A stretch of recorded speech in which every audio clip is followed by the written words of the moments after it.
그 비교가 큰 의미가 없는 게 다 똑같습니다. 자세히 들여다보면 다 똑같아요. 한국에서 전통적으로 비교하면 나오는 게 엄마 친구 딸, 엄마 친구 아들, 그 엄친아, 하여튼 그 새끼가 문제야. 엄마 친구 아들, 하여튼 그 인간이 문제라고. 아니 도대체 걔들은 못하는 게 뭐냐? 나한테는 그게 없는데 걔는 있어. 이런 등의 이야기를 무시하셔도 됩니다. 괜찮습니다. 어느 집집마다 개개인마다 슬픔이 있거든요. 모두 다가 그 안에 슬픔이 다 있어.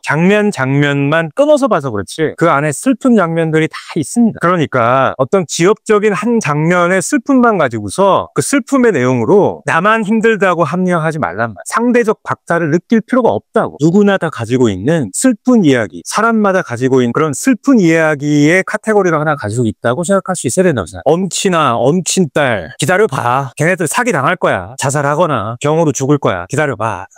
농담 아니고 진심이야. 그러니까 남들 부러워할 것도 나를 부끄러워할 것도 없습니다. 그러니까 누군가 이렇게 우러러볼 것도 없고 누군가를 낮춰서 깔볼 필요도 없고 너랑 나나 똑같다. 나에게 그 부러움을 느끼게 했던 그 누군가도 기다려봐. 걔도 한번 털려. 남이 부럽고 내가 부끄러울 때 우리가 보통 본능적으로 척을 하게 돼. 척. 있는 척, 아는 척, 잘난 척. 미국하고 일본하고 한국하고 이 척을 할 때 조금 느낌이 좀 달라. 조금 스타일이 좀 달라. 먼저 외모만 하더라도 미국은 기본적으로 좀 섹시함을 강조하려고. 남자들도 그렇고 여자들도. 여자들 화장들을 이렇게 보면 약간 스모키한 화장을 해요. 그리고 외모도 가슴골하고 내 힙이 강조되는 것 쪽으로만 하려고 하고 어떻게든 섹스 어필이 제일 우선순위를 두고서 약간 외모를 강조하는 거야. 내가 느끼기에는 그랬어. 그러니까 왜 우리가 도서관에 있는 여자랑 룸사롱에 있는 여자하고의 화장도 좀 다르잖아. 이게 도서관에서 룸으로 갈수록 계속 스모키해져 이게. 그게 조금 미국 애들은 전반적으로 그런 느낌으로 하는 거. 왜냐면 이렇게 조금 덧칠하면 좀 눈도 커 보이고 좀 약간 섹함 뭐 이런 거. 좀 섹시한 척을 하고 싶어해. 일본은 외모에서 느낌이 뭐냐면 내가 쭉 다녀보면 걔들도 물론 기본적으로 한국하고 일본하고 생긴 건 비슷하다고 그래도 화장이 좀 달라 일본 애들. 내가 얼마나 귀여운가를 좀 강조하는 거야. 그래서 되게 귀여운 척해. 물론 일본어 자체가 한국 사람이 듣기에는 귀여움을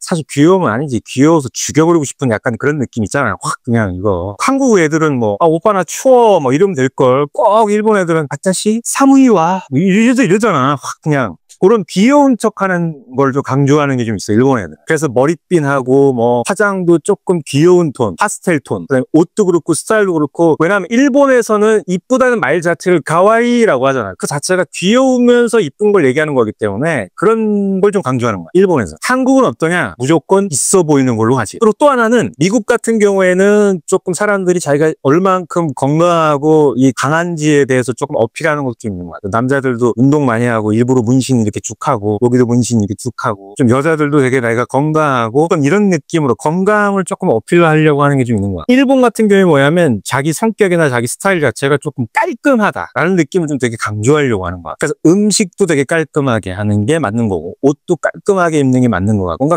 깔끔해야지 뭔가 어필한다라는 그런 뉘앙스의 좀 그런 것들이 좀 있어. 한국은 어떠냐? 그냥 있어 보이는 걸 강조해. 그리고 성격적 측면도 미국은 다시 돌아와서 얘기해보면 성격적인 측면도 조금 미국 애들은 되게 쿨한 척하고 싶어요. 영웅인 척하고 싶어요. 그러니까 무슨 일이 생겼어 뭐 부딪혔다든가 아니면 어떤 갈등이 생겼어 그러면 오케이 I'm good I'm okay that's fine no I'm okay. 지네들이 되게 쿨한 척하고 싶어요. 되게. 일본은 뭐냐면 이 일본 뉘앙스는 아시는 분들만 알 것 같기도 한데 그 일본 애들 특유의 그 이상한 고집같이 느껴지는 것들이 있거든요. 그러니까 되게 뭐라 그럴까 자기만의 어떤 고집 지조가 있는 척하고 싶어요. 일본 애들이 약간. 내가 느끼기에는 자존을 지키고 멋있고 뭔가 흔들리지 않고 꺾이지 않고 그런 성격이고 조금 있어 보인다고 생각하는 것 같아요. 일본 애들은. 한국은 어떠냐? 그냥 있어 보이려고 해. 말을 한번 바꿔보면 되게 센 척하고 싶어. 잘 사는 척하고 싶어 하는 것 같아. 일관되게 있는 척하고 싶어 하는 것 같아. 내가 느끼기에. 근데 이런 건 있어. 스타일은 대한민국 애들이 최강이야. 절정 최강이야. 내가 볼 땐. 옷 입는 거, 뭐 화장하는 거, 꾸미는 거, 들고 다니는 액세서리. 한번 가봐요. 뉴욕 가신 분들은 알겠지만 무슨 뭐 패션에 어쩌고저쩌고 해가지고 다 뉴욕 횡단보도 건너는데 아버지 자켓 같은 거 하나 위에 하나 입고 속에 되게 촌스러운 셔츠에다가 하얀색 운동화에다가 맨바지 입고 다녀? 일본도 마찬가지야. 일본도 생각보다 가면은 그 회사 출근하시는 분들 무슨 난 교복인 줄 알았어. 전부 다 검은색 정장에다가 다 하얀색 셔츠. 어떻게 단 한 명도 예외 없이 그러고 다녀? 우리 큰아들이 일본에서 어린이집 졸업했거든? 어린이집 졸업식 갔더니만 나 빼고 전부 다 검은색 정장에 흰색 셔츠 입고 오더라 부모님들이. 일본 애들 스타일 되게 구려. 아니 물론 어디나 다 연예인들이라든가 그 업계에 계신 분들은 화려하게 하고 다니지. 평균적으로 봤을 때 와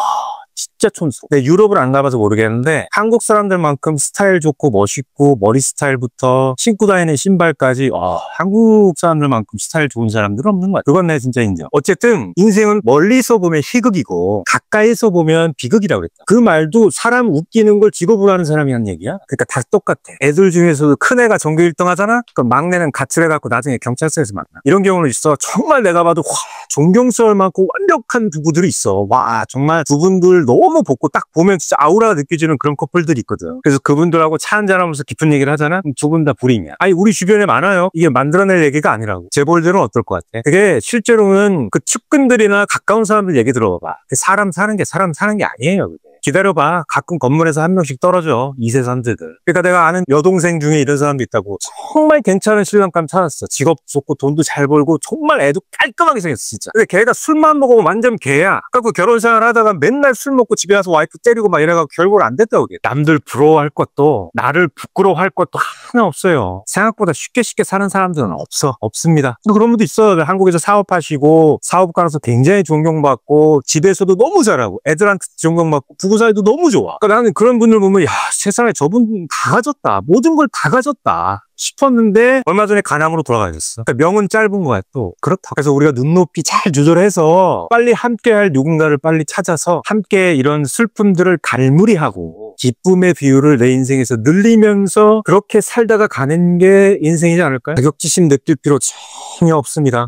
전혀 없어요. 자격지심 느낄 필요 없어. 나만 해도 뭐 태어날 때 뭐 심장이 뜨겁다 그래갖고 혓바닥이 갈라져 있었어. 그렇게 태어나가지고 학년 때 목욕탕에서 목욕을 하다가 어머니가 어항 씻어 놓겠다고 해서 어항을 목욕탕에 갖다 놨었는데 그거 밟아갖고 오른쪽 다리가 뼈가 보일 정도로 잘렸었어. 다시 붙였어. 1년 동안 절름발이로 놀림받았어. 중학교 올라가서 폐가 안 좋아가지고 폐병 걸려갖고 맨날 약 먹었거든. 맨날 약 먹으면은 그 색소 때문에 맨날 갈색, 빨간색 이런 오줌 색깔 이상하다고 친구들한테 놀림받고 고등학교 올라갔더니만 이 눈이 저 원추광막이거든요. 눈도 되게 이상해가지고 칠판 글씨도 제대로 안 보이고 얼마 전에 이제 수술도 받긴 했지만 대학교 올라갔더만 뭐 신경 쓴다 해갖고 뭐 탈모 막 이만큼이 생기고 머리숱은 뭐 저주받은 유전자고 원래 운동신경이 별로 없는 편이긴 하지만 어렸을 때 내가 축구 되게 좋아하는데 지금은 보는 것밖에 못하지 하는 거 너무 못하고 맨날 기부스하고 있지 쩔뚝거리지 뭐 남자들이 다 하는 축구 농구 제대로 못하지 자격지심이 엄청 많아. 뭘 해도 어디다 껴도 다 못하고. 저는 부모님한테 이렇게 맞고 자라고 이런 게 없었어요. 저희 어머니 아버지는 저한테 욕도 한 번 안 하셨어요. 대신 우리 친형한테 맞았지. 죽도록 맞았지. 한 10년 맞은 거. 다 똑같아. 나는 나이 40 먹을 때까지도 나는 내가 불량품이라고 생각했어. 스스로에 대해서 부끄러워하지 마. 내가 내 유전자와 내 품질 등급이 어디고 내 유전자를 내 스스로가 받아들이는 데서부터 시작하는 거야. 그러면서 최대한 내 인생을 내가 가지고 있는 성분으로 최대값으로 만드는 과정을 하는데 우리가 사는 거야. 그게 남들 부러워할 것도 내가 부끄러워할 것도 전혀 없습니다. 실제로 내가 겪은 일이고 내가 들은 얘기니까 할 수 있을 것 같은데 미국에서 애를 4명을 데리고 다니면 주변에서는 애가 4명입니까? 아 맞습니다. 그러면 와우 happy family God bless you 이런 식으로 얘기를 한다면 농담도 해요. 뭐 next year one more coming 농담도 하고 그러는데 일본에는 또 뭐라 하냐면 고도모년인 때 스고이잖아요ですか? 뭐 이런 식으로 얘기를 한다고. 뒤에서는 뭐라고 하는지 모르겠지만 앞에서는 그냥 오 대단하시네요 뭐 이런 정도의 느낌으로 얘기한단 말이지. 그리고 한국에 있을 때 뭐라 했냐면 한국에 들어갔을 때 그때 셋째 뭐 넷째 이렇게 임신했을 때 한국 들어왔던 적이 있었는데 저 셋째 임신했어요 언제 나올 것 같아요 이렇게 얘기했더니 제일 먼저 듣는 얘기가 뭐냐면 이거 제가 축하드려야 되는 거 맞나요? 라고 먼저 물어봐요. 그렇다니까. 그리고 또 제일 많이 들었던 얘기가 뭐냐면 애들을 4명이나 데리고 다니면 주변 아저씨들이나 아줌마들이 이렇게 옆에 슬쩍 와서 이 집 애들 혹시 이게 2집 애들이에요? 1집 애들이에요? 그런 얘기를 해요. 그러니까 양쪽에 애들 둘이 있는데 이혼했다가 재혼해서 합쳐서 4명인지 그런 얘기를 되게 많이 하시더라고요. 깜짝 놀랐어요 처음에. 외국에 있다가 한국 들어와서. 그리고 이건 진짜 약간 쇼크한 얘기일 수도 있는데 그것도 벌써 10년 전이야. 한 2014년인가 그때쯤 됐을 거야. 그때 한국에서 누구 만나느라고 커피숍에서 커피를 마시고 있는데 옆에 테이블에 여자분 2분이서 대화를 하는 거야. 근데 그분들이 목소리가 되게 컸어요. 여자분들 2분이서.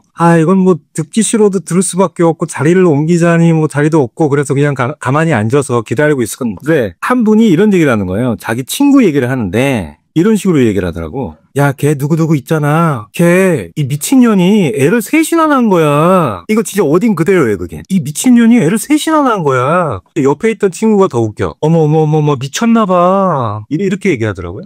그냥 있었던 얘기를 그냥 들려드리는 건데, 거기서 환장할 만한 얘기는 뭐냐면, 아마 내가 옆에서 그걸 들을 거라고 생각을 못했던 것 같기도 한데, 마지막에 무슨 얘기를 하냐면, 그 건너편에 있던 친구가 야, 그래서 걔네 언제 이혼한대? 이런 얘기까지 하더라고. 어차피 이거 답이 없는 문제예요. 저출산, 결혼, 비혼, 이혼, 남녀 간에는 무슨 일이 벌어질지 모르기 때문에 답이 없는 문제예요. 답이 없는 문제. 정부에서 380조 썼다며 20년간. 아, 그 돈은 어디 갔을까? 인구 감소, 저출산, 뉴스에서 이렇게 떠들어왔자 인구 감소가 꼭 나쁜 걸까? 애를 안 낳는다, 결혼을 안 한다. 원래 답이 없어요, 그거는. 해결책이라고 해봤자 정책이라는 것 자체가 돈을 어떻게 쓰겠다는 얘긴데, 돈 준다고 결혼하고 애 낳을까? 글쎄, 그러실 거예요? 1억 줄 테니까 애 하나 낳아. 애 낸다면 내가 두당 1억씩 줄게. 그럼 4명 낳으실래? 여자분들 그렇게 안 하실 것 같은데. 실제로 제가 들었던 얘기들을 말씀드렸잖아요. 사회적 분위기가 그래요, 분위기가. 그 분위기는 내가 어떻게 바꿀 수 있는 게 아니야. 시대가 변하거나 아니면 혁명적인 사건이 일어나거나 IMF 같은 일이 일어나든가.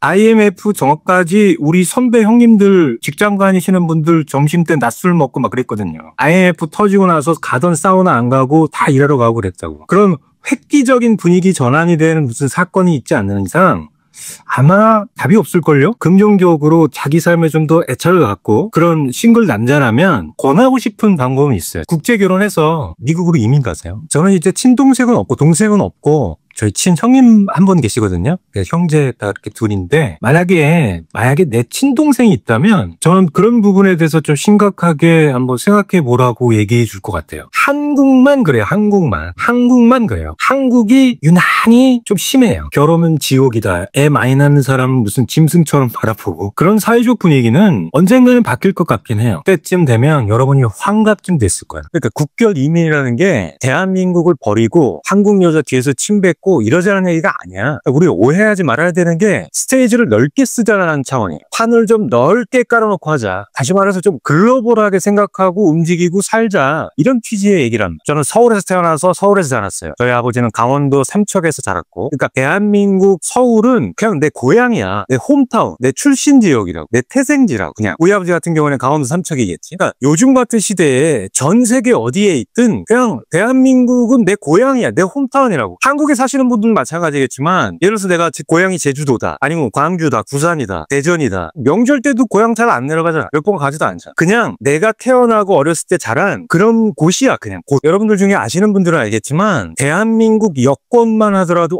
파워가 굉장합니다. 우리가 전 세계가 지금 이걸 나라로 인정해야 될지 말아야 될지 하는 나라까지 다 포함해가 북한 이 나라인가? 203개국 정도 우리가 생각을 한다고. 전 세계 지구상에 203개국 정도 우리가 인정하고 있는데, 그 중에서 한국 여권으로 갈 수 있는 나라가 굉장히 많습니다. 물론 1위는 일본이야. 193개나 한다고. 2등이 싱가포르랑 한국이란 말이야. 192개국을 갈 수 있다고. 그 다음이 독일, 스페인이에요. 190개국. 미국도 186개국밖에 안 돼. 그러니까 우리가 여권 기준으로 생각한다면 아시아에서 일본, 한국, 싱가포르 이 3개의 국가는 전 세계 맘만 먹으면 다 갈 수 있어. 무비자로 방문을 할 수 있다. 물론 방문만 하고 관광만 하는 것 자체만으로도 그게 무슨 메리트가 있냐라고 얘기할 수도 있겠지만 굉장히 큰 겁니다. 그래도 맨날 대한민국은 답 없다, 헬즈손이다, 한국 여자들 그렇다, 남자애들 저 모양이다, 이런 얘기를 되게 많이 하시잖아요. 그렇죠? 그러면 그냥 쭉 한 걸음 뒤로 물러서서 아니면 조금 더 높은 데서 바라보면 되게 많이 보이거든요. 그 좋은 여권 파워를 가지고서 밖에 한번 안 나가보고 내가 지금 보이는 사람과 만나는 사람과 내가 하고 있는 일이 전부라고 생각하면 너무 좀 아쉬워요. 그렇지 않거든요. 우리 한번 스테이지를 넓게 한번 써봅시다. 우리 가끔 놀러 다닐 때 이런 얘기 많이 하잖아요. 어떤 가게를 가거나 술집을 가거나 할 때, 야, 여기 물 왜 이래? 야, 딴 데 가자, 딴 데. 야, 여기 물 왜 이래? 그러니까 약간 좀 그런 농담만 진담만이지만 약간 그런 뉘앙스인 것 같아. 야, 이 동네는 이렇게 만날 수 있고 내가 할 수 있는 일이 너무 타이트한데? 라는 정도의 느낌을 갖는다면 그걸 넓혀보란 말이야.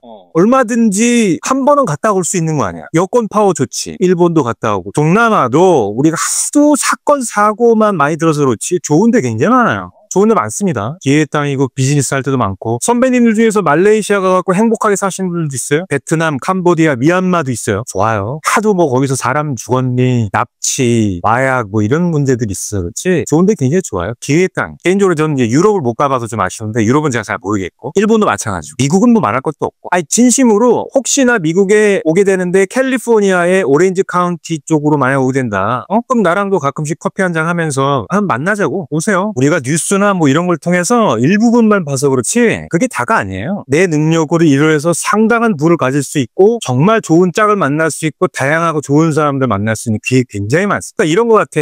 내가 일본에 어학연수를 2005년도에 조금 늦게 갔었는데 홈스테이 했는데 그 홈스테이 할머니가 나한테 뭐라 그랬냐면 아니 한국은 통금 시간이라는 게 있고 막 그렇다는데 불편하지 않니? 그러더라고. 쌍팔년도도 그렇게 안 하겠다. 그건 박정희 대통령 때나 그때 하는 건데 내가 2005년도에 갔는데 아직도 그렇게 생각하시는 할머니가 있어요. 똑같아. 무슨 미국 얘기만 하면은 너 그거 총났지 않게 조심해라. 미국에 있으면 다 뭐 총알 이렇게 날아다니는 줄 알아? 이렇게 총알 피하고 다니면서 사는 줄 알아? 그렇지 않습니다. 절대 그렇지 않아요.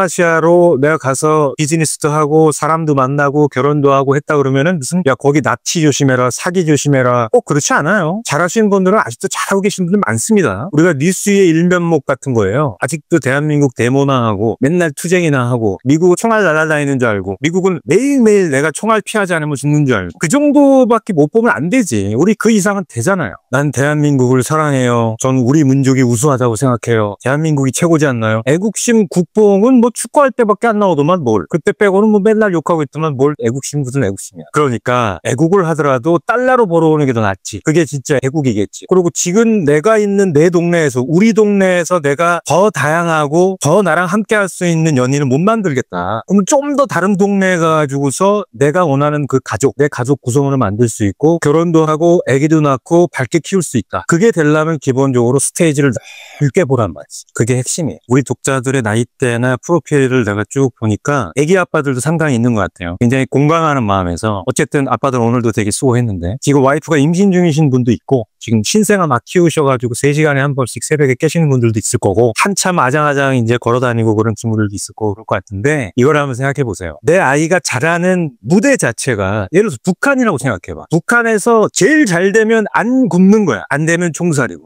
북한도 요즘 그렇다 그러죠. 부모들이 자식 걱정 때문에 탈북을 하시는 분들도 되게 많다. 하지만 그분들이 한국으로 와서 생활을 하더라도 고향은 다 평양인 거야. 그 진짜로 내 아이에 대한 미래 뭐 이런 것도 걱정 많이 하시잖아요. 한국 욕할 시간에 안 바뀐다니까. 알잖아. 왜 그래? 한국 욕할 시간에 한국 욕을 하지 말고 내가 큰 무대에 안 들어가 있는데 애가 그 무대에 들어간다고? 안 될걸요? 잘 해봐야 안 굽는 거라니까. 그 생각 한번 해보실 필요가 있어요. 대한민국은 그냥 내 고향이야. 내 마음속 어딘가에 항상 있는 그냥 고향이라고. 내가 캐나다 시민이든 미국 시민이든 일본 국적으로 바꿔도 김민재가 수비하고 손흥민이 골 넣으면 흥분하는 것처럼 그냥 내가 내 마음속에 있는 고향이라고. 무대판, 내 직업, 비즈니스, 애 낳고 키우고 내 배우자 결정하고 이런 모든 것들은 넓은 시장에서 한번 해보란 말이지. 그리고 그게 똑같이 내 아이에게도 굉장히 내 아이의 인생에도 영향을 미치기 때문에 그것만큼 좋은 게 없어요. 벌써 내 아들이 10대 중반이거든. 벌써 그렇게 됐습니다. 세월 금방 가요. 그러니까 내가 만약에 10대라면 나였다면 내가 그때로 다시 돌아가서 나를 바라보고 나한테 조언을 한다면 또는 나를 키우고 있는 그 부모에게 내가 조언을 한다면 무슨 얘기를 할까? 이런 것들에 대한 고민을 좀 많이 하게 됐어요. 먼저 10대부터 한번 얘기를 해보자고. 일단 10대는 뭐냐? 핵심은 이거야. 10대라는 시절 자체가 내 능력치 업데이트한 거 로딩하는 시간이야. 게임으로 치면. 본인 기준으로 생각하면 공부를 해야 되는 거고 부모님 기준으로 생각하면 관찰이라는 개념, 관찰이 굉장히 중요한 거야. 10대들 본인들에게 내가 얘기하는 가장 중요한 공부라고 하는 건 뭐냐면 가장 일반적이고 나도 알고 너도 알고 우리 모두가 최소한 그 정도는 아는 시민으로서 남한테 빌어먹지 않고 세금 내고 떳떳하게 사는 데 있어서 최소한의 이 정도는 서로가 아는 상식 같은 것들을 배우는 시기예요. 본인들 입장에서 생각했을 때 제일 헷갈리는 게 뭐냐면 예체능 하는 친구들, 나는 그 친구들을 굉장히 아쉬워하고 있어. 혹시 예체능을 준비하거나 관련된 여러 가지의 끼와 재능으로 둘러싼 일들을 10대 때부터 내가 이것만 파면 된다. 오히려 그 친구들은 착각하고 있는 게 뭐냐면 나는 내가 좋아하는 일, 내가 하고 싶은 일을 찾았어. 아니야. 그럴 리가 없어. 그거 그때 찾아도 그거 20대 30대 때 안 돼. 그거 그렇게 하는 거 아니야. 그거 10대 때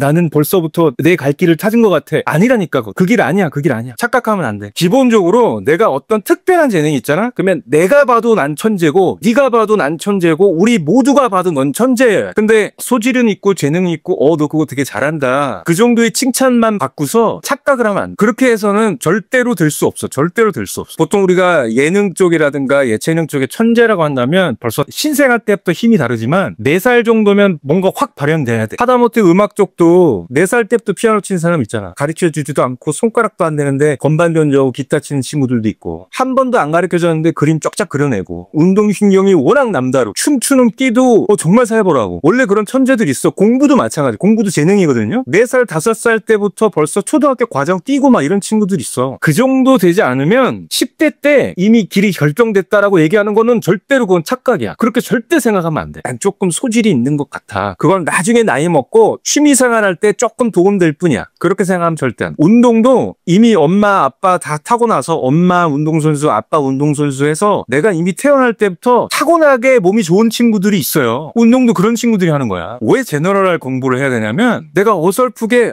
나 이거 하고 싶고 근데 좀 재능도 있고 수질도 있는 것 같아 해서 따라가다가 정말 천재들 만나면 대가리 숙인다. 그리고 나머지를 연습과 노력으로 커버하려고 그러면 인생에 너무 많은 시간들이 허비돼. 그러고서 뒤를 보면 30, 40대, 50대 돼 있어. 할 게 없어. 어렸을 때 배운 거 없지. 한 건 이거밖에 없지. 눈은 높지. 들 게 안 된다고 그러면. 내가 진심을 담아서 내 아들에게도 충고를 하지만 심지어는 내 아들보다 음악 못하고 미술 못하는 아들이 이미 갈 길 결정했다고 하는 친구들이 있어. 나 그 친구들 보면 나 되게 마음이 아프더라고. 안 되거든. 나도 내 아들한테 그런 얘기 안 해요. 얘 진짜 그림 완전 소질 있어. 그다음에 영상과 음악에 굉장히 끼가 있다고. 근데 난 절대 권하지 않아. 왜냐면 천재는 아니거든. 충분히 내 인생을 즐길 만큼의 능력은 있는 것 같아. 내가 그 부분에 대해서는 인정한다. 근데 내 아들보다도 안 되는 애들 이렇게 주변에 있는데 부모들이 그거 시킨대. 걔는 소질이 있다고. 아니라니까. 그렇게 하면 안 돼. 10대 때는 뭐냐. 내가 무지하게 한쪽을 파갖고 어마어마한 내가 실력과 어마어마한 성적으로 공부를 한다. 그게 중요한 게. 최대한 내가 다양하게 최소한의 공부들을 여러 과목을 공부를 해줘야 돼. 문과, 이과, 예체능 나눠갖고 뭐 얘네들은 수학 공부 적당히 하고 얘네들은 영어 공부 적당히 하고 절대 그래서는 안 돼. 그렇게 해서 넘어가면 안 돼. 과학, 수학부터 시작해서 영어 실력, 국어 실력부터 시작해서 많은 과목들이 있잖아요. 남들도 웬만하면 다 이렇게 공부한다라고 하는 그런 최소한의 교과 과정들을 정말 폭넓게 다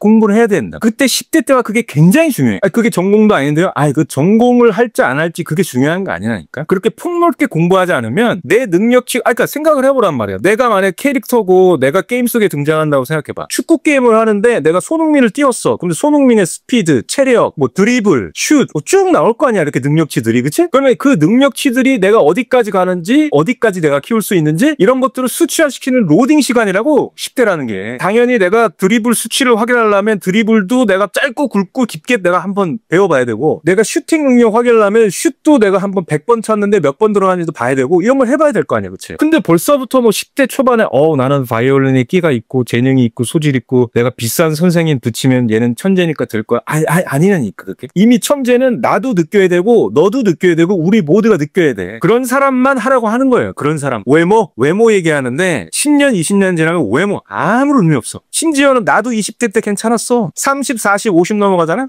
아무 상관없어. 외모에 대해서 조금 더 간다 그러면 나이 60, 70, 80 되면 외모 다 비슷하죠. 그리고 여자가 출산 2번 하고 한 50 넘어가잖아. 다 똑같아. 외모가 지금 반짝반짝 빛난다고 해서 착각하면 안 된다. 그거 답 안 나와. 그거 아니야. 그거 아니야. 10대 친구들, 우리 동생들, 내 아들뻘 되거든. 어떻게 보면 내가 삼촌일 수도 있고 작은 아빠 정도 될 수 있어요. 다 좋아. 다 좋은데 정말 내가 진심으로 내가 권하는 거 뭐냐면 폭넓게 일반적인 공부를 해야 돼. 그러니까 난 개인적으로 상고, 공고, 특목고 이런 거를 굉장히 반대하는 사람. 과학고, 외국어 고등학교는 너무 뛰어나서 갈 수도 있겠죠. 근데 벌써 고등학교 때까지 10대 때부터 벌써 모든 걸 결정한다고? 기술부터 배우기 시작한다고? 그거 아니라니까. 세월이 얼마나 빨리 변하는데 방법 금방 바뀐다고. 그것도 그 기술 배워가지고 딱 하려고 하는데 5년 뒤에 그 기술은 이제 안 쓴대. 생각을 해보라고. 우리 AI 이렇게 발전할 줄 몰랐잖아. 내 친형님이 개발자거든. 소위 말하는 6피규어 연봉을 받는 개발자야. 그런데도 불구하고 자기 수명에 대해서 불안함 느껴. 그리고 지금 개발자를 누가 뽑? 금방 팍팍 지나간다니까? 그러니까 제일 또 중요한 건 뭐냐면 10대 때는 내가 하기 싫어도 경험할 수 있는 최적의 조건이야. 하기 싫고 좋고를 떠나서 기호의 문제가 아니라 필수라고 생각하고 최소한 영어도 읽고 쓰고 수학도 최소한 내가 이 정도는 풀어낼 수 있고 과학도 아니 F는 MA도 모르고 졸업하면 어떡하냐 고등학교. 국어도 마찬가지야. 내가 책 한 권을 읽고 한마디 두마디 요약 정리할 수 있는 능력도 없으면 어떡하냐. 아니 사회 전반적인 일반적인 상식도 마찬가지지. 세금이 뭔지는 알고 고등학교를 졸업해야 될 거야. 역사, 국사도 마찬가지야. 세계사도. 최소한 남들이 얘기했을 때 아 이건 마치 프랑스 혁명 때 그런 것 같아요. 그 혼자서 야 프랑스 혁명이 뭐야? 그러면 안 된다니까. 최소한 신문 정도 수준이나 TV를 보고서 내가 깊이 있게 몰라도 그 단어를 추출해서 찾아서 깊이 있게 공부할 수 있는 정도의 기본적인 상식과 일반적인 공부를 할 수 있어야 된다고. 제대로 된 국가에서 내가 당당한 시민으로서 살 수 있는 능력이 안 돼. 근데 10대 때야말로 내가 하기 싫어도 최소한의 기본 공부를 한다라는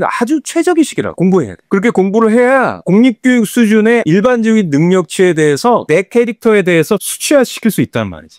그런 걸 로딩하는 기간이에요. 10대라고 하는. 그렇게 인식을 하라고. 그리고 10대들의 부모라고 한다. 철저하게 내가 교육으로 뭔가 능력치를 올릴 수 있다라는 착각을 하면 안 돼요. 얘가 능력치가 얼마 안 되는데 내가 돈으로 때려 갖다 부으면 얘가 어떤 능력치가 생길 거라고 하는 착각을 절대 하지 말고 관찰을 해주라고. 관찰을. 아 얘가 요거는 요 수치가 얼마 정도 되고 얘가 요 능력은 요런 정도 수치. 얘는 참을성은 좀 떨어지고 집중력은 올라가고 아 관찰 능력이 굉장히 있고 아 호기심 부분에는 굉장히 수치가 높구나. 뭐 그런 등등의 관찰을 해주라고. 관찰을. 우리 애는 할 줄 아는 게 별로 없는 것 같은데요. 평범한 것 같은데요. 다 별론 것 같아. 그래도 그나마 1이라도 높은 수치를 찾아라 그랬잖아. 그러니까 낮은 거라도 알고 높은 거라도 알고 별로인 거라도 알고 전반적으로 뛰어난다라고 하는 거라도 알아야 된다. 부모는 관찰하고 10대들 니들 본인들은 가장 폭넓게 공부를 해야 돼. 하기 싫어도 해줘야 돼. 인생에서 그때밖에 없어. 20대 되면 대가리 껐다고 시키면 안 하지. 30대 40대 되면 또 지 개똥철하고 살지. 딱 그때만이 할 수 있을 때가 있어요. 그래서 다 때가 있다고 얘기하는 거야. 내가 그렇게. 굉장히 혈기왕성한 애들이거든요. 보호를 좀 해줘야 돼. 잘못하면 사고 나갖고 크게 영원히 장애를 입을 수도 있고 범죄에 노출될 수도 있어. 그래서 부모들은 관찰과 보호를 해줘야 된다. 어느 정도 내가 성인이 돼서 내가 선택해서 내가 다치면 자기 책임에 대한 생각이라도 하거든. 10대 때 내가 다쳐버리거나 큰 사고를 당하잖아요. 그러면 이게 자기 책임이라는 생각이 잘 안 들 수가 있어요. 그래서 부모들이 10대를 그렇게 보호 관찰을 해줘야 돼. 이 부모님들의 관찰과 보호 그리고 칭찬을 통해서 에너지를 공급해 주는 게 맞는 거라고 생각해. 인성교육은 무슨 인성교육이야. 타고난 천성이 변하지 않는데 물론 사람들하고 어우러져 살아야 되기 때문에 어쩔 수 없이 우리가 지켜야 되는 최소한의 도덕이라든가 법이 있잖아요. 그거는. 그 다음에 사람들과 사람들 사이에서 우리가 꼭 이 정도는 지켜줘야지만 문제가 안 생기는 매너나 에티켓들이 있다는 거지. 제일 말도 안 되는 교육이 무슨 CS 친절교육 이런 거잖아. 친절교육을 받는다고 해서 내가 친절해져? 원래 못돼 처먹은 애가 갑자기 교육 듣는다고 친절해져? 말도 안 되는 소리 없어요. 그리고 뭐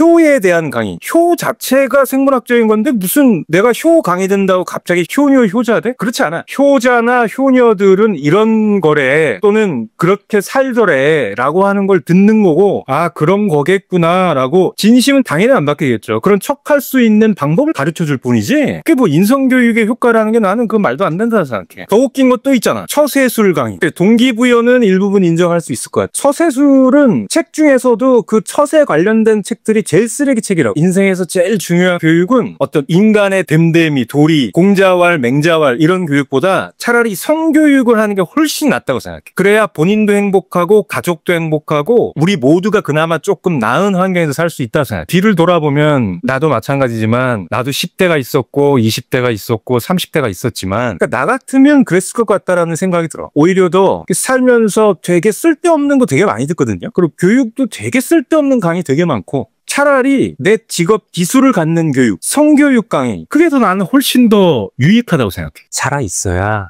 기회라도 있는 거야. 우리가 왜 기분 나쁠 때 의자, 책상 발로 차고 물건 집어 던지고 그러잖아. 그러면 이제 그때 당시에 내 감정이나 내 기분은 좀 풀릴 수 있어도 문제는 어차피 해결 안 되거든. 내가 내 스스로를 보내버리잖아. 문제가 있고 말고도 없는 거야. 또 맨날 천국 얘기하시는 목사님들도 막판에 자기 살려달라고 기도하죠. 육신은 한 번 가면 끝이야. 그래도 힘들지만 여기까지 들어왔다면 산 거야. 잘했어요. 그나마 다행인 거야. 갈 땐 가더라도 일단 억울해 하진 마. 억울하다고 하는 것은 다시 말을 바꿔보면 왜 나만 갖고 그래? 라는 얘기도 들 수 있거든. 그런데 사람 사는 게 난 크게 다르지 않다고 생각해. 그렇기 때문에 사람들이 가지고 있는 문제도 크게 다르지 않고 그 문제를 또 해결하는 방식도 크게 다르지 않아. 돈 문제는 있잖아. 문제가 적당한 금액이면 친척들하고 부모님한테 싸대기 맞고 해결하는 거고, 사업하거나 큰 금액이 문제가 됐다면 개인이나 법인 회생 파산으로 가는 거야. 돈 문제라는 영화의 결말은 다 그렇게 나. 그리고 다 그렇게 해결이 되고 그렇게 마무리된다고. 세상 안 끝나 그거 갖고. 돈 문제로 죽겠다고 하는 건 너무 바보 같은 짓이야. 그 남자 문제, 여자 문제, 뭐 이별과 헤어짐, 아주 극단적으로 감정을 망가뜨리는 일이겠지. 근데 러브스토리라는 영화의 결말은 다 또 다른 사랑의 시작으로 끝나. 그리고 그렇게 다 결말이 되고, 당연할 거 아니야. 내가 지금까지 만난 사람보단 만날 사람이 많으니까 확률이 좋잖아. 그래서 살아있어야 기회라도 있는 거야. 2011년도가 이제 내 둘째가 태어났으니까 그때쯤 내가 미국에서 있다가 한국에 미련이 좀 많이 남아서 한국에 가서 사업을 했어. 왜 남자들 맞춤 정장하는 샵 있잖아. 그 내가 브랜드 지점을 하나 인수해가지고 그거를 비즈니스를 했다. 잘 됐어. 거기 디자이너들도 굉장히 센스 있는 분들을 많이 채용해서 또 진행을 했고, 도와주시는 분들도 많고, 이 결정적으로 그거 망했다. 왜 망했냐면, 야, 이 얘기 처음 하는 것 같은데, 이거 부모님도 모르실 것 같은데, 아, 이거 우리 와이프도 모르구나. 보이스피싱 당했어. 누군가 그럴 수도 있을 거야. 아니, 뭐 보이스피싱 당했다고 뭐 죽고 싶고 뭐 그렇게까지 할 건 있냐. 그리고 안 당해본 사람들은 모르고, 지금 뭐 그런 거에 대해서 뭐 전혀 스트레스를 받거나 뭐 그런 건 없어. 그때 당시에는 정말 내가 행동으로 옮겨서 죽으려고 했어. 그러니까 뭐 뻔한 얘기야. 보이스피싱 당해서 운영할 수 있는 자금이 한 돈 1,000만 원이 중국 어딘가로 흘러 들어갔기 때문에 당연히 뭐 운영이 문제가 생길 수밖에 없겠지. 비즈니스라는 게 다 돈 먹고 돈 먹기고, 돈 문제로 시작해서 돈 문제로 끝나는 거야. 당시에 진짜로 처음으로 돈이 너무 무서운 거야. 아, 돈 때문에 사람이 죽을 수도 있겠구나라는 걸 처음 느껴봤어. 애는 둘, 셋 뭐 이렇게 가지. 사업체는 사기 한 방으로 마탱에 가 있지. 부모님 얼굴 쳐다도 못 보겠지. 와이프한테 얘기도 못 하겠지. 주변 친척이나 지인들한테 가서 나 피싱으로 사기당해서 그러는데 이렇게 해서 좀 도와줘. 이렇게 말도 못 하겠고.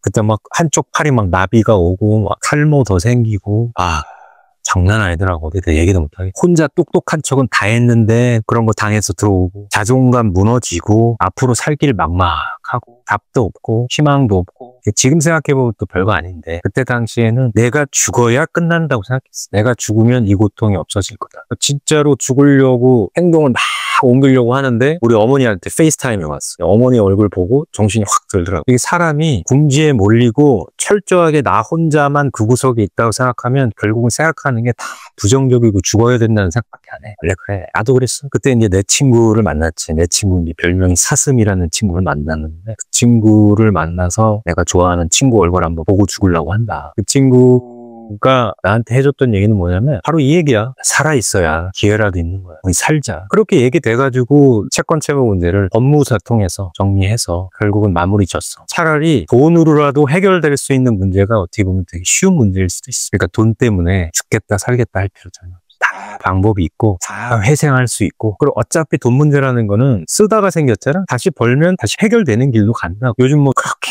죽겠다 하는 사람들 많아. 돈 문제로 죽겠다 할 필요는 진짜 전혀 없어. 그건 돈으로라도 해결되는 문제.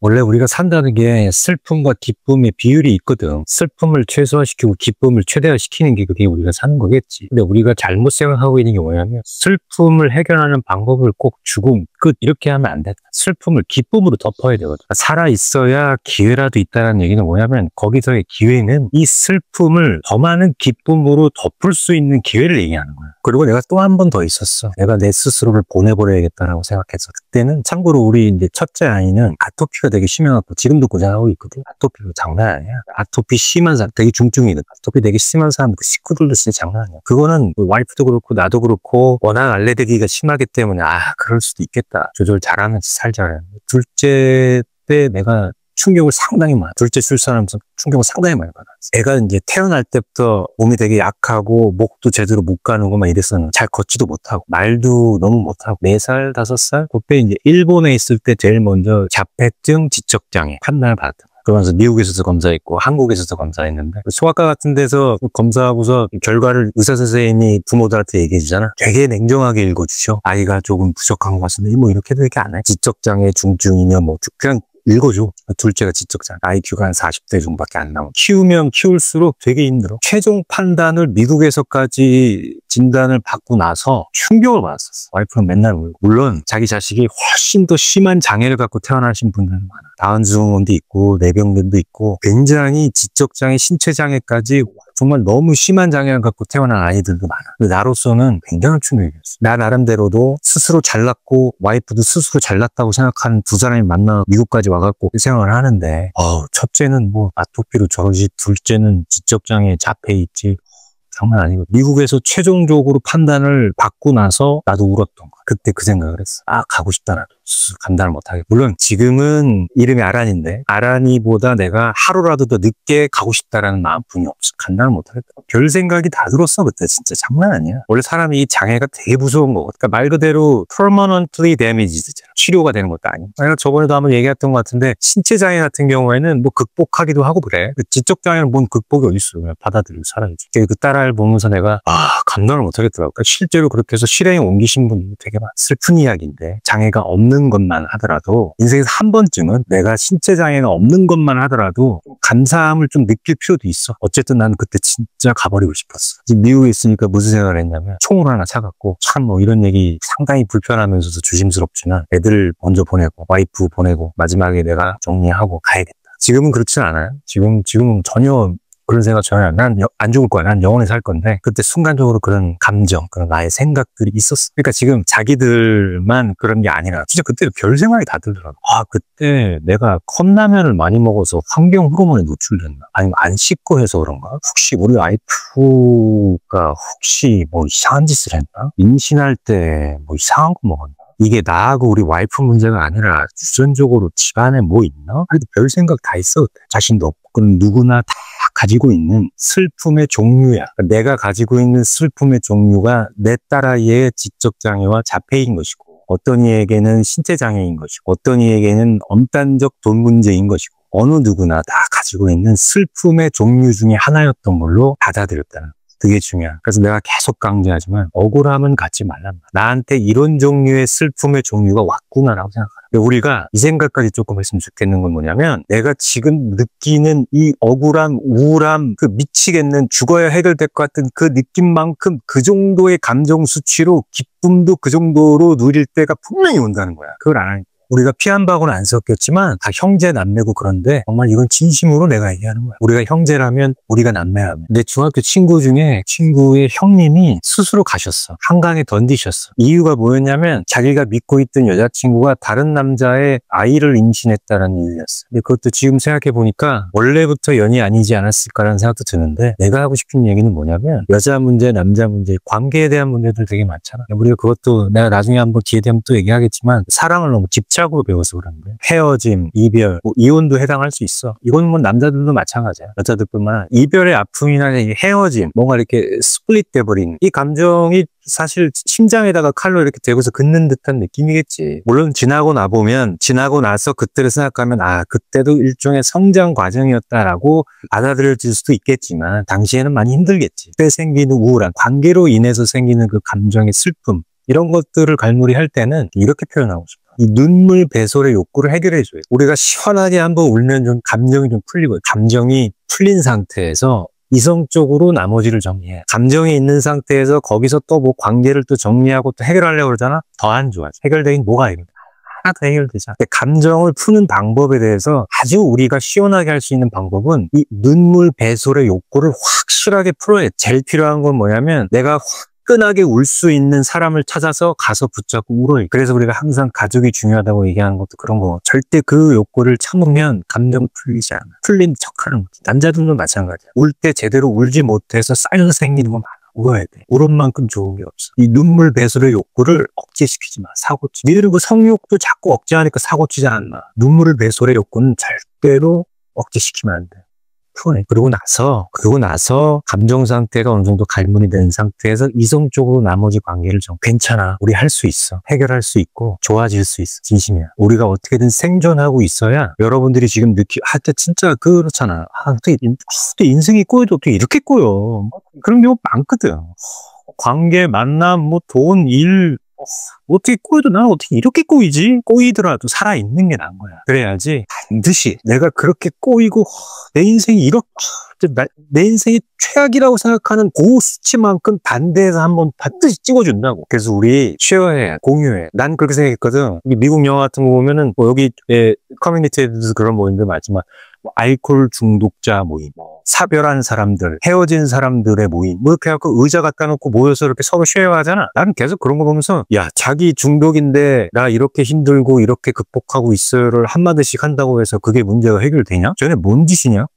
그런 생각이 많이 했고. 근데 그렇지 않아. 그게 제일 좋은 방법이었던 거야. 그래서 걔들도 그렇게 하는 거야. 그러니까 자기들도 이게 풀어놓고 공유하고 펼쳐놓을 때가 너무 없어서 그래. 그리고 또 특히 한국 분위기 알잖아. 그래서 필요하면 이메일도 하고 쉐어합시다. 쉐어해서 우리가 서로가 서로에게 도움이 되고 의지가 되고 위로가 되고 그러면 좋지 않다. 우리 버티는 겁니다. 버틸 수 있어. 우리 서로 힘이 되죠. 할 수 있어. 괜찮아질 거야. 아니 다 좋은데 우리 여동생들 사람이 진짜 어떻게 될지 몰라. 그럼 한국 욕하고 남자애들 거지 갖고 이런 거 다 좋은데 사람이 어떻게 될지 모르는 거야. 왜냐면 내가 5년 동안 애를 넷을 낳았단 말이야. 남자들 중에서 나만큼 산부인과 많이 간 사람도 별로 없어. 내가 오묘감에 들은 얘기가 많아서 그래. 그때라고 하는 것은 내가 가지고 있는 성분으로 제일 맥시멈의 효율을 낼 수 있는 상태, 내가 제일 유리한 상태, 내가 내 능력을 발휘하기 위해서 제일 유리한 상태를 가지고 있을 그때 해야지 결과가 제일 좋다라는 뜻이야. 다 때가 있습니다. 다 때가 있죠. 왜 아니겠습니까? 우리가 공부를 해도 다 공부할 때가 있다. 뭐뭐 할 때도 다 때가 있다. 라는 얘기들 우리 참 많이 듣잖아요. 그렇죠? 똑같이 가족 구성원을 만들고 누군가를 만나서 연애하고 결혼하고 아기 낳고 다 때가 있습니다. 이런 것도. 늦었다고 생각했을 때가 제일 빠른 거다. 공부하는 것만 하더라도 뭐 60대, 70대 할머니, 할아버지들도 수능 시험 보지 않냐. 그건 그러니까 늦은 건데 만들어낸 말이고 늦은 건 늦은 겁니다. 그런데 때가 늦었고 때를 놓쳤다고 그게 불가능을 의미하는 건 아니에요. 다만 유리함보다 불리함이 더 많이 생긴다라는 거를 알아야 된다. 왜냐하면 그때가 지나면 내가 불리하면 불리했지 유리해지진 않다고. 하지만 우리가 생각을 해보란 말이야. 불리하다고 해서 꼭 안 되는 것도 아니고 유리하다고 해서 꼭 잘 되는 것도 아니란 말이야. 미국에서 하버드 졸업해서 삼성전자 입사했다고 해서 무조건 그 사람이 영원히 성공하는 것도 아니고 내가 고등학교밖에 졸업하지 못했지만 사회생활하면서 내가 고생했지만 꼭 그 사람이 성공하지 못하는 것도 아니란 말이야. 불리하고 유리하고의 차이점이 있겠지. 우리 교수님이 그런 얘기를 했어요. 한참 그 어학교육과 언어 습득과 이런 거 관련돼서 막 얘기를 하시다가 마지막에 결론은 뭐냐면 교수님이 그렇게 얘기하셔. 에휴,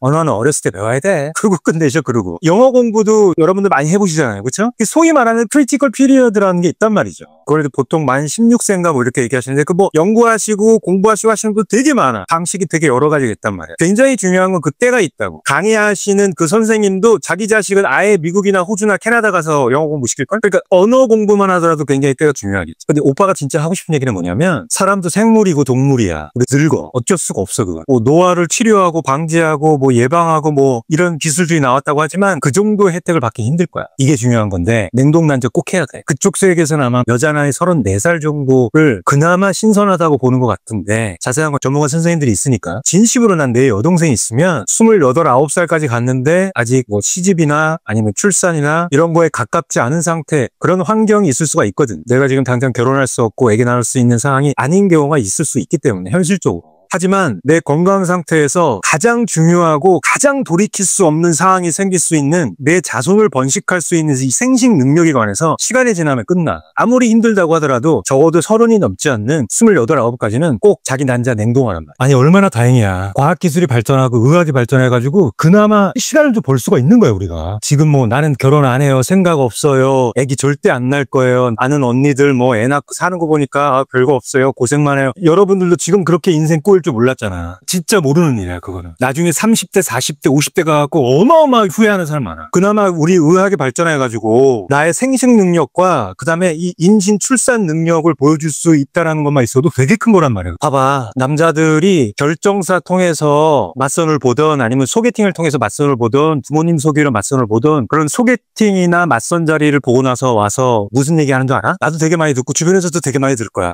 외모도 너무 관리 잘해갖고 예쁘고 직업도 너무 좋고 재산도 많이 모아놨고 실력도 있고 능력도 있고 그런데 나이가 좀 이러다. 나이가 근데 사실 상관은 없는데 왜 나이를 갖고 자꾸 얘기를 하냐면 편안하게 남자들끼리의 대화처럼 얘기했을 때 진짜 실제로 이런 얘기 많이 해. 여자가 나이가 36인가 뭐 이랬던 것 같아. 진짜 그런 얘기 한다니까. 아 근데 애를 낳을 수 있을까요? 라든가 아 나이 40 가까이 임신하고 그러면 뭐 애들 다운증후군, 기형아 출산, 지적장애, 자폐 이런 거 많다니. 아 그게 좀 그래서요. 이런 얘기를 많이 해. 실제로 남자들 뒤에서 그런 얘기 많이 해. 나이 때문에 걸린다니까. 거기서 이 냉동난자가 조커 역할을 할 수가 있어. 난 내 여동생이면 대학교 졸업 선물로 해줬을 거야. 돈이 문제가 아니야. 나중에는 400만이 아니라 400억으로도 자기의 생식 능력을 다시 살릴 수가 없다니까. 내가 만약에 한 30대 후반쯤에 맞서러 갔는데 남자 측에서 다 좋아하는데 아기를 낳긴 좀 힘들겠죠? 너무 노산이겠죠? 그런 등등의 얘기 나올 때 저는 난자를 20대 초반에 냉동해서 건강한 난자를 가지고 있습니다 라는 거를 뭔가 어필만 하더라도 굉장히 달라진다. 아니 이거는 진짜 되게 진지한 얘기야. 되게 중요한 얘기고. 그거 하나를 본다니까 남자들은 다 이 여자가 나의 건강한 아기를 출산할 수 있는지 없는지에 대해서 본능적으로 굉장히 진지하게 생각을 한다. 그걸 알아요. 그러니까 그나마 다행으로 그렇게 냉동이라도 시켜서 내가 시간을 벌고 버텨낼 수라도 있으면은 얼마나 다행이야 말이지. 물론 나이가 어릴 때 임신하고 출산하고 하면은 당연히 좋겠지. 근데 우리가 살아가는 사회나 우리가 살아가는 현실이 그렇게 만만치 않단 말이지. 우리가 방법이 있다면 우리가 좀 시간을 벌고 버텨갈 수가 있단 말이지. 되게 중요한 얘기야. 그게 맨날 뭐 애기 안 낳는다, 저출산 어쨌든 하지만 불임 때문에 고생하고 힘들어하는 사람 되게 많아. 장난 아니야 진짜. 그걸 알아야 돼. 남자들은 그런 면에 있어서는 조금 다르지. 남자들은 50세까지 누군가를 임신시킬 수 있는 능력이 거의 동일하다고 알려져 있다고. 심지어는 내가 되게 좋아하는 뮤지션 중에 한 명이 데이비드 포스터라고 있어. 미국의 프로듀서. 그 사람이 캐서린 맥피랑 결혼해서 나이 49년생이야 그 사람. 71에 애를 낳았어요. 물론 이제 와이프 되는 캐서린 맥피가 어린 것도 있지만 나이 70 먹어도 누군가를 임신시킬 능력이 있는 게 남자긴 해. 근데 50이 넘어가면 남자들도 예전만큼의 생식 능력은 아니겠지 당연히 인간이라면. 그러니까 남자들도 그 정자 냉동하는 사람들 꽤 돼. 남자들은 가격이 좀 싸긴 하지. 3, 40만 원, 4, 50만 원 이렇게 한다고 그래. 남자들 정자 냉동하는 거.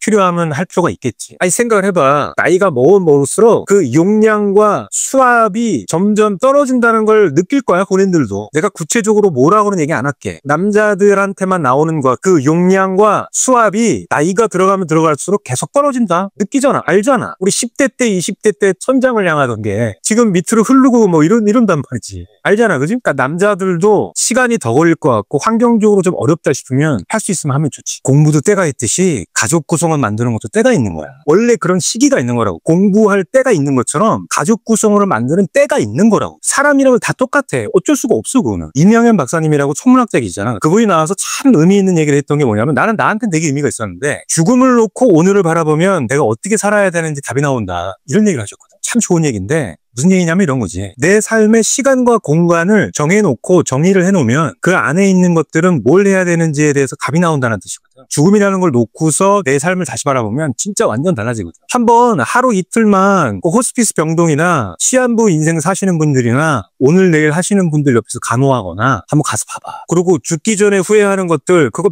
맨날 뭐 나오잖아. 맨날 죽기 전에 후회하는 것들 뭐 10가지 뭐 맨날 나오잖아. 그 중에서 빠지지 않는 게 다 가족 얘기가 있다. 내가 왜 자식을 낳지 않았을까 이런 것들. 가족 구성원이 그만큼 중요한 거야. 20대, 30대, 40대까지 대충 버틸만 하지 50, 60, 70대 돼가지고 버틸 수 있겠어 가족 없이? 안 된단 말이야. 물론 자기의 인생이나 자기의 가치관이 사람마다 너무 다 달라. 그러니까 혹시 모르기 때문에 난자도 냉동하고 정자도 냉동하고 내 인생에서 공부보다 더 중요한 게 어떻게 보면 가족 구성원 만드는 건데 내 인생에서 내 시간과 노력과 비용을 가장 중요한 가족 구성원 만드는 데 사용하지 않으려고 한단 말이야. 그러면 안 돼. 내 상태가 제일 맥시멈일 때 하는 게 제일 유리하겠지. 공부도 내가 제일 머리가 신선했을 때 공부를 하는 게 훨씬 낫지. 나이 50, 60 먹고서 공부할 때 힘든다. 옛날에 막 10대, 20대 때 책 한 권씩 외우던 애들이 지금 한 30, 40대, 50대 돼가지고 한 페이지 외우려도 되게 힘들잖아. 공부도 때가 있듯이 다 때가 있는 거야 그렇게. 가족 구성을 만드는 거는 나의 신체적인 피지컬한 문제잖아. 그건 인간이라면 피할 수가 없는 거라. 인생에서 가장 중요하기도 하고 내가 피지컬리 가족 구성원을 만들 수 있는 제일 유리하고 제일 맥시멈으로 훌륭한 신선한 상태가 그때란 말이지. 다 때가 있는 거야. 그래서 내가 제일 유리하고 내가 제일 잘할 수 있는 그 타이밍에 뭔가를 한다는 게 제일 좋은 결과를 얻을 수 있을 거야. 자, 그 30대는 뭐냐? 이건 내가 되게 가깝게 느껴질 수 있겠죠. 내가 30대를 바라봤을 때 30대의 부모도 그렇고 30대 당사자 본인이 됐다면 어떨까? 목적이 내 가족 구성원이에요. 가족 구성원을 위해서 돈도 버는 거야. 그리고 그 가족 구성원을 위해서 내가 이사도 가는 거야. 이민도 가는 거야. 20대 마무리 지면서 30대에 들어서면서 30대 목적은 가족 구성원이야. 그런 시기가 있다고 생각하고 아예 정해놓고 하는 게 제일 좋다. 아직까지 힘은 있고 약간의 경험도 있어. 돈이라고 해봤자 주변 친척이나 부모님의 도움, 내가 함께하는 사람과 재산 합치는 정도, 그리고 내 직장의 월급, 이제 막 시작한 지 얼마 안 비즈니스에서 조금 들어올까 말까 하는 거, 그 정도밖에 안 되기 때문에 돈을 목적으로 하는 것이 첫 번째가 아니라 내 가족 구성원을 만들기 위한 목적으로 30대를 보내는 게 좋다. 그들을 위해서 내가 움직이기도 하고 돈을 벌기도 하고 적극적으로 내가 몸으로 때우기도 하고. 그래서 내가 결혼을 어떻게 하냐, 자식이 어떻게 생기냐에 따라서 나 자체가 이동할 수도 있어요. 나도 약간은 그런 영향이 있지만 자녀가 혹시나 장애가 있으면 외국 이민도 많이 생각할 수 있거든요. 그럼 내가 지금 한 5년 정도 다니고 있던 직장을 바꿔서 옮겨서라도, 아니면 해외 주재원이라도 내가 이민으로 갈 수도 있어요. 자꾸 바뀐다고 30대 때는. 뭐 정착이야. 정착은. 정착 좋아하는 사람들이 정착 잘 못해요. 무슨 정착이야 벌써. 인생 살 날이 얼마나 하는데 무슨 정착이야. 아직까지는 내 가족 구성원을 내가 가장 효율적으로 만들 수 있는 플랜에 때와 장소와 방법과 이런 것들을 계속 설계하면서 만들어가고 움직일 때라고. 움직일 때. 아, 부산에 내가 기회가 있더라. 내가 요번에 결혼하고 약혼할 사람이 강원도에서 동물병원을 하고 있다. 그럼 난 그쪽으로 갈 수도 있는 거 아니야. 자꾸 바뀌어. 움직일 수 있다고. 내가 국제기로 했는데 일본이야.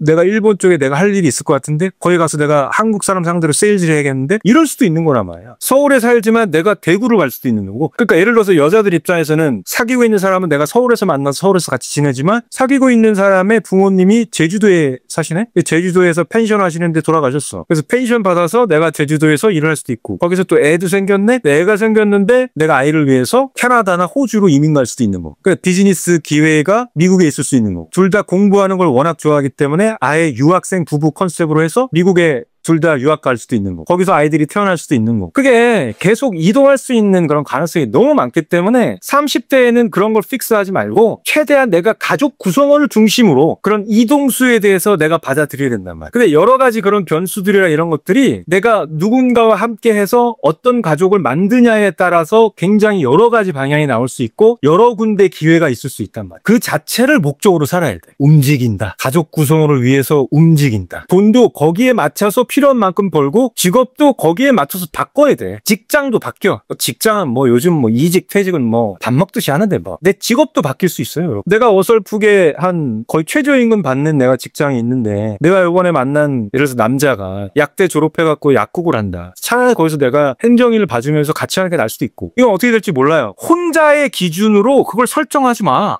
그러면 나중에 40대, 50대 더 힘들어. 그리고 어차피 혼자 잘 안 돼. 미국에서도 그렇고 한국에서도 그렇고 꼭 잘 되신 분들 있죠. 잘 되신 분들은 항상 부부 사이가 좋아. 부부 사이가 안 좋은데 잘 된 것 같은데 나중에 부부 사이 때문에 한 방에 훅 가고 망가지고 그런 분 되게 많아. 굉장히 중요해. 그 단위로 움직이면서 그 변수에 적응하고 대응하고 해야 돼. 그래서 30대가 그 기준, 내 가족 기준으로 내가 그걸 받아들이고 움직일 수 있어요. 30대 정도의 지금 부모님이라고 하면 60, 70, 80쯤 되셨을 것 같은데 혹시나 30대 자녀들이 뭐가 필요한지, 내가 뭘 도와주면 좋을지 좀 현실적인 대안을 갖다가 대화를 좀 해주셔야 돼. 아싸리 내가 적극적으로 아이를 봐준다든지 살림을 내가 좀 도와준다든지 현실적으로 어떻게 하면 내가 도와줄 수 있을 것인지에 대해서 미리 먼저 말씀을 하셔야 돼요. 왜냐하면 자식들 입장에서는 말하기가 불편할 수 있어요. 그러면 부모님들이 먼저 얘기를 좀 꺼내주는 게 좋을 수도 있어. 차라리 며느리한테 그러면 내가 월요일은 안 되니까 화수 목금은 내가 애를 데리러 갈까? 이렇게 먼저 얘기해 주실 수 있어야 된다. 엄청난 도움이 된다. 아니, 진심으로 하는 얘기예요. 왜냐하면 진심하고 진심 아닌 게 어디에 차이 나면 여러분도 인디아나 존스 마지막 편에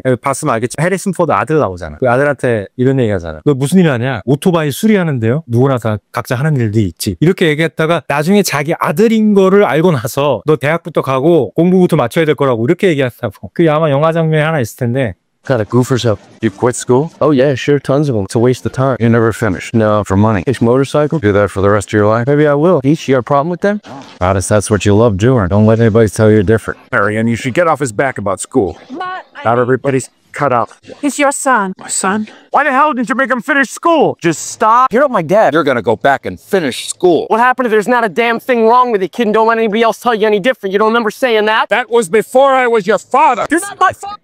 남이고 내 자식이 아니라고 생각하면 얘기 달라져요. 맞는 척 해준다. 괜찮아 해준다. 내 자식이고 내 상황이잖아. 얘기가 다르다. 그러니까 그런 입장 차이라는 것도 여러분들이 헷갈리지 말아요. 그게 그 모든 위로가 진심의 위로가 아니에요. 그러니까 그런 걸 좀 알아야 돼. 그리고 남자도 마찬가지고 여자도 마찬가지인데 가족 구성원을 그때 못 만들어 놓으면 40이나 50 뒤로 갈수록 로맨스 스캠의 가해자 아니면 피해자. 오히려 그때는 남자들이 가해자고 여자가 피해자가 아니라 여자가 가해자고 남자가 피해자인 경우도 되게 많아요. 소위 말한 그 여자들의 아주 못된 버릇 중에 하나. 줄 듯 말 듯 남자 활용이라는 게 있거든. 주변 남자 활용하는 거. 자기가 때는 놓쳤지만 30대 중후반인데 아직은 외모가 살아있는 것 같고 그래서 주변에 나이 좀 있지만 인기 없어 보이는 주변 남자들 불러다가 자기 이삿짐 나르게 시키고 필요할 때 일 부탁하고 필요할 때 돈 빌리고 대신 그 남자들 입장에선 뭐야? 이 여자가 정말 줄 알았어요. 이 여자가 절 정말 사랑하는 줄 알았어요. 얘 비슷한 느낌을 받았어요. 하지만 정작 말은 못하고 쪽팔리니까. 그 감정 이용해 먹고 남자가 선을 넘어서 들어오려고 하면 어머 왜 그래? 줄 알았어요. 달라고 할지 몰랐어요. 이런 게 바로 로맨스 스캠이야. 이게 지금 웃길 것 같죠? 심각한 문제예요. 30대에 나와 함께 할 수 있고 나의 행복과 나의 기쁨을 함께 할 수 있는 가족 구성을 만든 그 스텝이 30대에 완성이 돼줘야 돼. 안 되면 진짜 40, 50 가면 로맨스 스캠의 가해자 아니면 피해자 된다. 아직 30대라고 하니까 하는 얘기라. 내가 나한테 하고 싶어 하는 얘기일 수도 있지만 이 부분을 정말 내가 공유하고 싶고 쉐어하고 싶어. 정말 나의 솔직한 마음들을 담아서 한 거니까 내 진심을 좀 알아주시고. 그런 생각 많이 하잖아요. 내 선택이 이게 지금 잘한 건가, 못한 건가? 내 진로, 전공, 직장, 직업, 심지어는 내 배우자 선택을 잘했는지, 내가 이민을 캐나다로 갔어야 돼, 호주로 갔어야 돼, 뭐 미국으로 갔어야 돼, 내가 일본으로 갔어야 돼, 유학을 내가 거기로 갔었어야 돼. 우리가 결정해야 될 상황들이 굉장히 많다. 근데 꼭 지나고 나서 내가 A를 했어야 되는데 B를 했어. 그 예를 들어서 봐봐. 짜장이냐 짬뽕이냐 짜장이냐 짬뽕이냐고 했을 때 이 집이 짬뽕 전문점이었어. 그래서 짜장이 별로 맛이 없어. 근데 내가 짜장을 시켰네? 먹어보니까 진짜 맛이 없네? 짬뽕을 먹었어야 되는데. 그때도 후회야. 근데 결과를 내가 바로 보잖아. 결과를 내가 바로 느낄 수 있잖아. 먹어보면 아니까. 근데 인생이나 삶이나 죽기 직전까지는 모르는 거야. 죽기 직전까지 가봐야 돼. 아직 게임이 안 끝났어. 야구는 9회 말 투아웃부터고 축구는 후반 추가 시간부터거든. 조금 오버하면 아직 안 끝났어. 그래서 긴 눈으로 봐야 되고 호흡이 길어야 되고 멀리 보고 길게 보고 그런 사람들이 훨씬 더 긍정적이 될 수밖에 없어. 긍정적인 사고방식, 긍정적으로 살자, 호흡이 길다, 길게 보고 멀리 보자. 다 같은 맥락에서의 얘기일 수 있는 거. 그런 것 같아. 만 30대, 40대. 그럼 나랑 비슷한 나이대도 있을 거고, 나보다 어린 후배들도 있을 거고, 선배님들도 계실 텐데, 요때쯤에 다 비슷한 생각과 질문과 이런 것들도 할 수도 있을 것 같고, 아닐 수도 있을 것 같은데. 그러니까 우리가 뭘 후회해요? 아니면 그때 그럴 걸, 저때 저럴 걸, 이런 질문들도 많이 하고, 스스로에게도 그런 것들을 많이 물어보잖아요. 후회하는가. 근데 그 후회라는 게 잘못된 선택했기 때문에 내가 죄책감에 시달려야 한다. 이런 게 아니야. 잘못된 선택과 잘한 선택을 어떻게 나눌 건데, 그러면? 왜냐면 그게 잘못된 선택과 잘한 선택이 정확하게 구분되어 있다면 내가 진짜 타임머신을 타고 과거로 돌아가자? 그럼 과거로 돌아갔을 때 다른 선택을 할 수 있어야 되거든? 내가 진짜 장담하는데 과거로 돌아가면 똑같은 선택을 하거나 더 안 좋은 선택할 가능성이 굉장히 높다. 그 애들 때문에 애들 때문에 하는 고생이라는 카테고리로 묶는다면 이 세상의 모든 부모들은 다 똑같이 힘들어. 이렇게 치면. 이혼 얘기하는데 이혼은 이혼하신 분들의 푸념을 갖고 여러분들이 결혼에 대한 생각을 정리하면 절대 안 돼. 이런 거잖아. 삼성전자를 다녀도 뭐 일 잘하든 못하든 해고를 당했어. 이제 막 해고당한 삼성전자 출신 사람에게 삼성에 대해 묻는다면 좋은 얘기 하겠냐? 그렇다고 삼성전자 입사 원서냈는데 합격했는데 안 갈 거야? 그런 거야. 생각보다 이혼하시고 재혼하시는 분들 보면 비슷해. 예전 배우자보다 월등하신 분들은 별로 없어. 술 먹고 때렸대는데요. 그거는 결혼해도 안 해도 형사 범죄인 거야. 그거는 거짓말하고 사기쳐서 알고 보니 빈털터리였대는데요. 그거는 결혼과 상관없이 사기 범죄, 형사 범죄라고. 그거. 국제 결혼에 대해서 되게 많이 했는데 만약 내가 미국에서 태어나서 미국인으로 컸으면 또 모르겠는데 한국에서 태어나서 한국에서 자라서 완전 한국 사람이잖아. 이건 뭐 간단해. 선택할 수 있으면 난 국제 결혼을 할 것 같아. 또 향수병 관련돼 가지고 한국이 그립고 한국 가고 싶고 뭐 그러진 않은 것 같고 일단. 그 다음에 한국이 살기가 더 좋아서 한국을 가고 싶냐 뭐 그런 거는 또 아닌 것 같고 뭐 얼마든지 왔다 갔다 하고 또 애들도 있고 나는 또 일본의 식구들도 있으니까 왔다 갔다 할 수밖에 없는 거지. 다음에 봅시다.